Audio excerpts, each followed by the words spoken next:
கொள்கிறேன். என் பெயர் யாழினி. தன்னலம் கருதாமல் பிறநலம் கருதி வாழ்ந்த தியாகச் செம்மல் பெருந்தலைவர் காமராஜரே நான் விரும்பும் தலைவர் ஆவார். தாய்நாட்டிற்காக தன்னை அர்ப்பணித்த தியாக தீபம் காமராஜர். மக்கள் தொண்டே அவரது மூச்சு.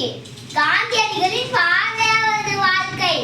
காமராஜர் அவர்கள் படிக்காத மேதை இல்லை, ஏழை குழந்தைகளை படிக்க வைத்த மேதை. காமராஜர் அவர்கள் 1903ஆம் ஆண்டு ஜூலை மாதம் 15ஆம் தேதி விருதுநகரில் பிறந்தார். அவருடைய தந்தையின் பெயர் குமாரசாமி, தாயார் பெயர் சிவகாமி அம்மையார். இவருடைய இயற்பெயர் காமாட்சி.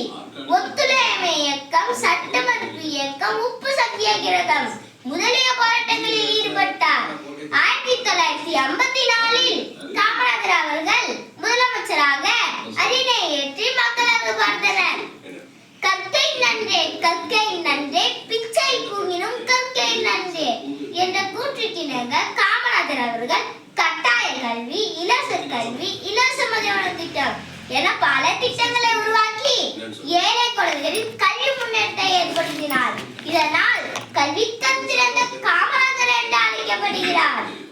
வையத்துள் வாழ்வாங்கு வாழ்பவன் வானுரையும் தெய்வத்தில் வைக்கப்படும் என்ற வள்ளுவரின் வாக்குப்படி வாழ்ந்த காமராஜரின் ஆட்சி காலம் தமிழகத்தின் பொற்காலம் என்று அழைக்கப்படுகிறது.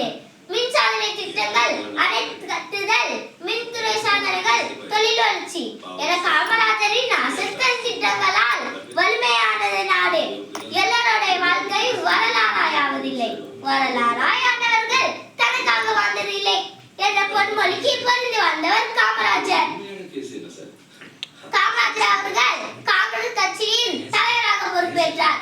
லால் பகதூர் சாஸ்திரி, இந்திரா காந்தி ஆகியோர்களை பிரதமராய் அரியணை ஏற்றி தான் ஒரு கிங் மேக்கர் என நிரூபித்தார்.